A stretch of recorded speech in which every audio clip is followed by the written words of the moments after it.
अस्सलामुअलैकुम, आप सबको स्वागत है आपका फिर से मेरी इस यूट्यूब चैनल पे। मैं हूं Ubair Fayaz, second year MBBS student, sir Salimullah medical college Dhaka से। पहले आप बैकग्राउंड देख के थोड़ा परेशान हो गए होंगे कि भैया कहाँ बैठे हैं। मैं अपने हॉस्टल के एकदम छत पे बैठा हूँ। पीछे देख रहे हो एस्थेटिक तो मुझे कोई नीचे जगह मिली नहीं, तो इसीलिए मैं ऊपर आया आपसे बात करने के लिए। वीडियो काफ़ी इंटरेस्टिंग रहने वाला है सभी स्टूडेंट्स के लिए जिन्होंने रिसेंटली नीट 2025 क्वालिफाई किया। देखो, मुझे पता है जब भी बच्चा नीट क्वालिफाई करता है, चाहे फिर उसका गवर्नमेंट कॉलेज में कट ऑफ क्रॉस हो जाए या फिर थोड़े पॉइंट से वो रह जाए, मेडिकल स्ट्रीम पकड़ते ही बच्चे में एक ही ड्रीम होता है, वो होता है डॉक्टर बनना। मेरा भी था, आपका भी है, रहेगा भी। जिनका मतलब थोड़े से पॉइंट से छूट गया, उनको मैं मतलब गुजारिश करता हूँ कि एक और ड्रॉप बड़े अच्छी प्लानिंग के साथ और आपका हो जाए।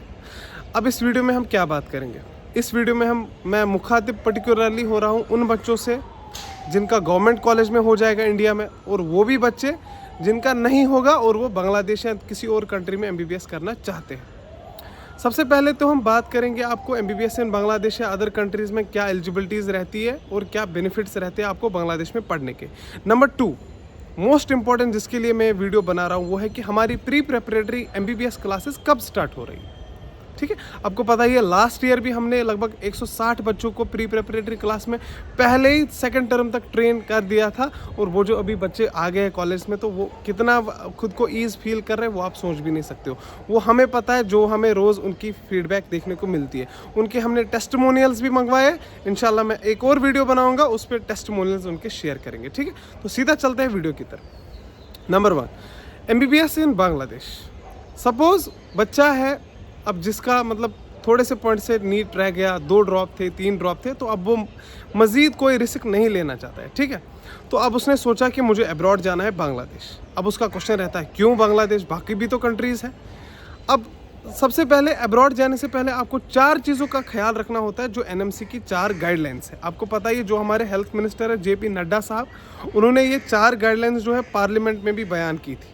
नंबर 1 गाइडलाइन इस बच्चे का जो नीट है वो क्वालिफाई रहना चाहिए। कोई भी अटेम्प्ट जो हो वो आपका क्वालिफाई होना चाहिए, तब जाके आप एमबीबीएस इन अब्रॉड में एलिजिबल हो। ठीक है, नंबर 2 गाइडलाइन इस जो भी बच्चा एमबीबीएस अब्रॉड जाएगा, किसी भी कंट्री में जाएगा, उसको वहाँ की इंटर्नशिप करना कंपलसरी है, ताकि उसको वहाँ की लाइसेंस मिले।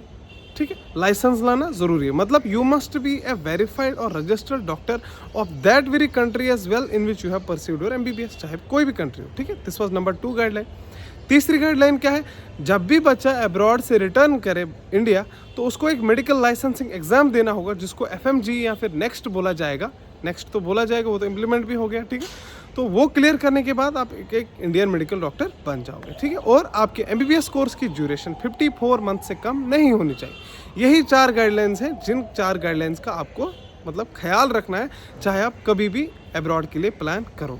ठीक है, अब बोल रहे हो आप भैया ये 4 गाइडलाइंस तो हमें हर जगह सेटिस्फाई हो जाएगी, अब बांग्लादेश ही क्यों? यही क्वेश्चन रहता है सभी लोगों का कि बांग्लादेश की तरफ ऐसे ज़्यादा बच्चे क्यों जा रहे हैं। रीजंस है।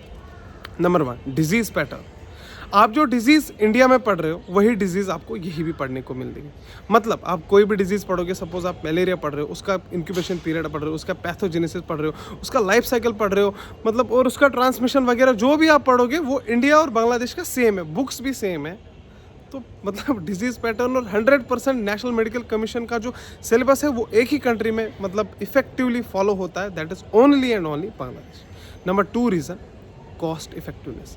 आपको मतलब यहाँ आने के लिए सबसे पहले तो खर्चा ज़्यादा लगता नहीं है। 10,000 रुपये में आप श्रीनगर, या मैं खुद कश्मीर से हूँ, मैं श्रीनगर की बात करूँगा, श्रीनगर से ढाका आने में मुझे 10,000 रुपये टोटल लगते हैं, और 7.5 घंटे में मैं ढाका में होता हूँ। तो मतलब मैं जब जम्मू में पढ़ता था, जीएमसी जम्मू में, वहाँ पे मुझे 1 दिन लगता था जम्मू से श्रीनगर आने में। तो यहाँ से मुझे उससे मतलब 10 टाइम्स डिस्टेंस ज़्यादा कवर करने को मुझे लगते हैं सिर्फ 7 घंटे, विच मीन्स आना जाना ईजी है। आपके पेरेंट्स भी कभी आ सकते हैं, आप खुद भी आ सकते हो। मतलब जैसे पेरेंट हॉस्टल को मतलब वो एक इंस्पेक्शन देता है, आपका पेरेंट यहाँ पे भी वैसे आपको हॉस्टल इंस्पेक्शन देता है। प्राइवेट मेडिकल कॉलेज में मैंने अक्सर ये होते हुए देखा, क्योंकि अगर आपके ऊपर पेरेंट्स इन्वेस्ट कर रहे हैं, तो उनका फ़र्ज़ बनता है कि वो देखे कि हमारा बच्चा कहाँ पढ़ता है। ठीक है, नंबर 3, तीसरी गाइडलाइन क्या है? तीसरी गाइडलाइन ये है कि जब भी आप, जो मैंने आपको 3 गाइडलाइंस बताई, जो भी आप में से स्टूडेंट फिर इंडिया रिटर्न करेगा उसको तो लाइसेंसिंग एग्ज़ाम देना ही देना है ना। बट एक गाइडलाइन क्या है, एनएमसी ने गाइडलाइन दी है कि आप जिस भी कंट्री में एमबीबीएस कर रहे हो आपको उस कंट्री की लाइसेंस लाना ज़रूरी है। विच मीन्स जब आप इंटर्नशिप कंप्लीट करते हो बांग्लादेश में तो ऑटोमेटिकली आपको जो है BMDC, Bangladesh medical and dental council की लाइसेंस खुद ब खुद मिल जाती है। यही गाइडलाइन अगर आप दूसरी कंट्रीज़ में देखो, वहाँ पे आपको वहाँ की लाइसेंस हासिल करने के लिए उनका सेपरेट एंट्रेंस एग्ज़ाम देना पड़ता है। विच मीन्स कि अगर आपका वहाँ पे खुदा ना खास्ता वो एंट्रेंस एग्ज़ाम उनका क्लियर नहीं हुआ तो मोर 6 मंथ्स, ठीक है। और मतलब उतना ये यहाँ पे पढ़ाई का उतना खर्चा वगैरह है नहीं। आपका पूरा MBBS, मुझे तो ज़्यादा फीस का पता नहीं है क्योंकि मैं खुद एक गवर्नमेंट कॉलेज का बच्चा हूँ, मेरा साग कोटा के थ्रू सिलेक्शन हुआ है। अब अगर पूरे खर्चे की बात करी जाए, जब आप MBBS इन बांग्लादेश के लिए आते हो तो आपका पूरा MBBS जो है वो 35 लाख में कंप्लीट हो जाता है। मेरे डिफरेंट दोस्त प्राइवेट मेडिकल कॉलेज में पढ़ते हैं, उनसे मतलब बात करके मैंने ये चीज़ कंफर्म की है कि पूरा MBBS में including hostel, tuition plus hostel, आपका पूरा MBBS कंप्लीट हो जाता है। कितने में? 30 to 35 लाख आप ध्यान में रख सकते हो, ठीक है। अब ये रही कुछ बातें जिनसे आपको मतलब खुद को डिसीजन चूज़ करने में ईजी रहेगा। और आपकी जो है यहाँ पे क्लासेस नेक्स्ट सेशन की मुझे लगता है जनवरी में स्टार्ट हो रही है, क्योंकि यहाँ पे इलेक्शंस आ रहे हैं तो उसके अकॉर्डिंग में ये सेशन थोड़ा आगे लाने वाले हैं। तो अगर आपके क्लासेस जनवरी या फेब में स्टार्ट हो रहे हैं तो आप खुशकिस्मत हो, क्योंकि आपके 6 मंथ्स उससे बचेंगे। क्योंकि अगर सेशन आगे आएगा तो अल्टीमेटली आपको पता ही है यहाँ पे क्लासेस रेगुलरली कब स्टार्ट होते हैं, मई या जून में। तो अगर जनवरी या फेब में आएंगे तो अल्टीमेटली आपके 6 मंथ्स तो बचेंगे ही बचेंगे। तो DGME रजिस्ट्रेशन का पोर्टल आपके लिए जल्दी खुलेगा। अगर आपको फिर उसमें हेल्प चाहिए, वो क्या होता है, कॉलेज की प्रेफरेंस क्या देनी पड़ती है, तो आप मुझे टेलीग्राम, व्हाट्सएप या इंस्टाग्राम पे रीच कर सकते हो। मैंने लिंक पिन कमेंट्स में रखी है, आप कांटेक्ट करके मुझे DM करोगे, मैं श्योरली आपके DM का जवाब ज़रूर दूंगा, ठीक है। तो ये था सेक्शन 1 वीडियो का। Section 2 pre preparatory MBBS classes. आपको पता ही है लास्ट ईयर भी मैंने इसकी बात की थी और लास्ट ईयर हमने 160 बच्चों को पढ़ाया। इस साल भी हम बात करेंगे। इस साल मतलब हम पूरे इफेक्टिवनेस के साथ दोनों कंट्रीज़ के बच्चों को जोड़ेंगे, इंडिया वाले बच्चों को भी और वो बच्चे जो इंडिया से यहाँ MBBS के लिए आ रहे हैं। देखिए, प्री प्रेपरेटरी MBBS क्लास का क्या मतलब है। देखो, MBBS नया कोर्स, मतलब नई बुक्स, सिलेबस तो पता ही है क्या है, ह्यूमन बॉडी है, बट कैसे पढ़ना है वो 11th 12th का नहीं। तो हमने देखा है कि जब भी बच्चा यहाँ आता है नए देश में, language, culture, climate, food habits के साथ एडजस्ट करने में उसको थोड़ा टाइम लगता है। इस एडजस्टमेंट के दौरान उसकी पढ़ाई सफ़र हो जाती है। देखो, आपको पता ही है बांग्लादेश का एग्जामिनेशन सिस्टम क्या है, वो है item, card, term and prop. तो अगर आपको खुद को इन सब से मतलब स्मूथली चलाना है तो आपको खुद के लिए प्रिपेयर होना है। What is that? आइटम आपको पता है, जो भी आप टॉपिक पढ़ते हो सुबह आपको वो टीचर को सुनाना है। आपका ब्रोशर अपना होगा, 10 मार्क्स होंगे। 10 में से अगर आपको वो सपोज रेगुलरली 5 क्वेश्चन पूछता है, अगर 5 में से आपने 4 जवाब दिए तो आपका पास है, 6-7 नंबर वो आपको दे देगा। तो यही आइटम यहाँ पे स्टार्ट हो जाएगा जब आपकी क्लासेस स्टार्ट होती है। तो जब बच्चा यहाँ आता है, लैंग्वेज बांग्ला होती है, कुछ समझ में नहीं आता है, फूड हैबिट से भी परेशान होता है, क्लाइमेट से भी परेशान होता है, और मतलब इंफ्रास्ट्रक्चर कहीं ना कहीं इंडिया से तो मतलब उस लेवल का नहीं है, बट फिर भी जब बच्चा वो सब देखता है तो परेशान रहता है। उस सब में उसकी पढ़ाई सफ़र हो जाती है। तो अगर वो पहले ही वो चीज़ पढ़ के आए जो उसको पहले एडजस्टमेंट में, मतलब एडजस्टमेंट करने में वो चीज़ उसको पढ़ाई से दूर रख सकती है, तो अगर वो पहले ही खुद को प्रिपेयर करके आए तो उसको यहाँ पे एडजस्ट करना बहुत ही ईजी रहेगा।